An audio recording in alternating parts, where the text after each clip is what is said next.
walang benefit sa mga OFW. Kamusta? Ako nga pala si Orly Cabillo. Kunting ma-share ko, no? Nung naging OFW na ako, siguro more than 10 years na ako OFW. So, sa ngayon, OFW pa rin tayo. Makwento ko lang yung tungkol dun sa mga hidden benefits ng OFW. Nung kinuha ko yung pamilya ko, way back 2016, misis ko muna. Then, the following year, nung nabuntis siya, then pinauwi ko, nanganak siya. Kinuha ko ulit sila after a year. Nangyari, pag OFW ka na pala, meron ka ng mga benepisyo, lalo na pag nag-register ka sa OWA. So, nung mga panahon na siguro lagpas 5 years na ako, meron palang, di ba, pagka umuwi ka ng Pilipinas, then sinama mo yung dependents mo, doon kung saang residente ka man ng, kahit saan panig ka man ng mundo. Di ba, ako sa Middle East, naka-avail ako ng yung discount sa travel tax for my wife and for my son during that 2017 travel. So, hindi ko alam na pag naka 5 years ka na sa bansang pinagtatrabahuan mo, ganito kasi sa Middle East, hindi ko alam po sa ibang part ng mundo. Pag naka 5 years ka na OFW, hindi ka na, wala nang travel tax yung mga dependent mo. Halimbawa, nakabisa sila under sa'yo, wala na po silang travel tax na babayaran from Philippines. So, yan yung mga isang natatagong benepisyo. Siguro, para sa akin, hindi ko agad natuklasan yun. Pero, might as well na ma-share ko din sa ibang tao. So, yun yung one of the benefits. So, ano-ano pa nga ba yung mga benepisyo na binibigay ng government natin? Siyempre, unang-una, kailangan magparehistro ko muna sa OWA o MWO. So, napaka-importante nito kasi ano man, nanonotify natin yung government natin, alam ng gobyerno na nagtatrabaho ka sa gantong bansa, meron silang information about sa'yo na nandun ka sa bansa na yun at doon ka nag-work as an OFW. Siyempre, ang bansa natin, Pilipinas, so dapat magparehistro ka ng legal. So, ano ba yung mga benepisyo na meron tayo as an OFW? Ito yung mga nakita kong benepisyo namin dito sa bansang gitnang silangan. So, meron tayong health benefits and social benefits for OWA members. So, tulad ng sinabi ko kanina, kailangan OWA members ka o registered ka.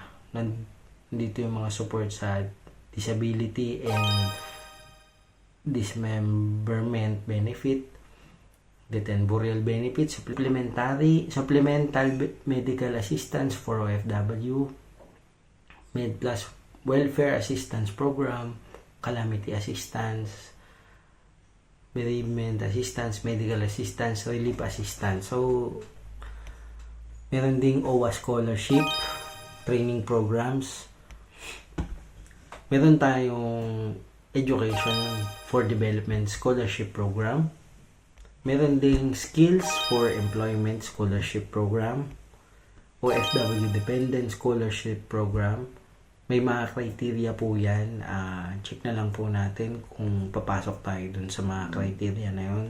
So, kung kaya natin ma-avail tong mga benefits na to, take advantage of this, no?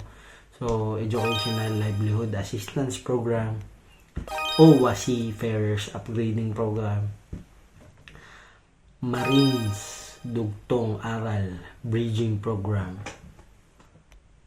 Pre-Departure Education Program, Information Technology Training Program, Project East Educational Assistance through Scholarship in Emergencies, Tabang OFW Program, CMWSP Scholarship,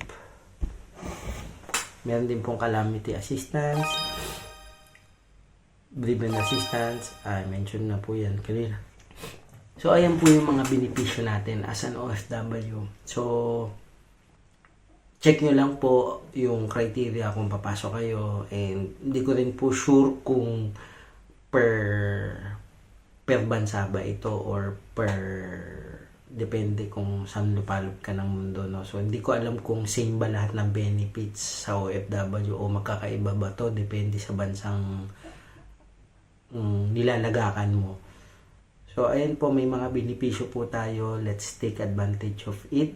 Kung check nyo lang po yung mga criteria. And, ba't ko nga pa ito sinishare?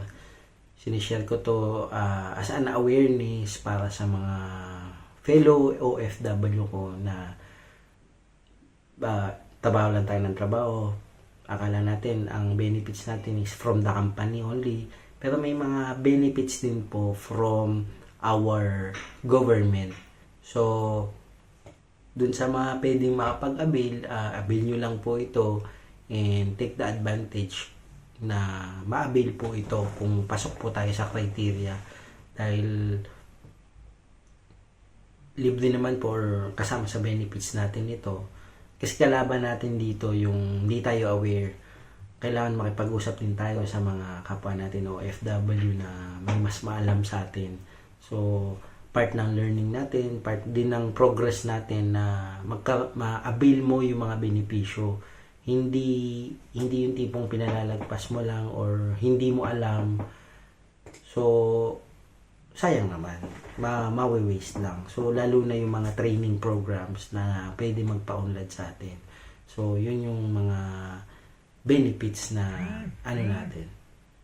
So, kung natripan mo po itong mga gantong usapin, please join my group po, Dumidiscarding Pinoy. I'll put the link below and samahan nyo po ako sa mga susunod pang usapin na pwede magpa-unlad sa atin.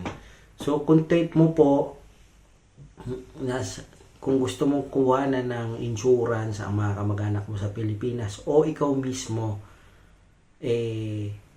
pwede po akong makatulong sa inyo. And if you need a property, lalong-lalo na sa OFW, so isa sa mga pwedeng investan mo ng pera mo, ng fruit of your labor is a property. So let me know po, I can assist you and I can help you also. So yun lang po, mapagpalang araw po sa inyong lahat. Kalas!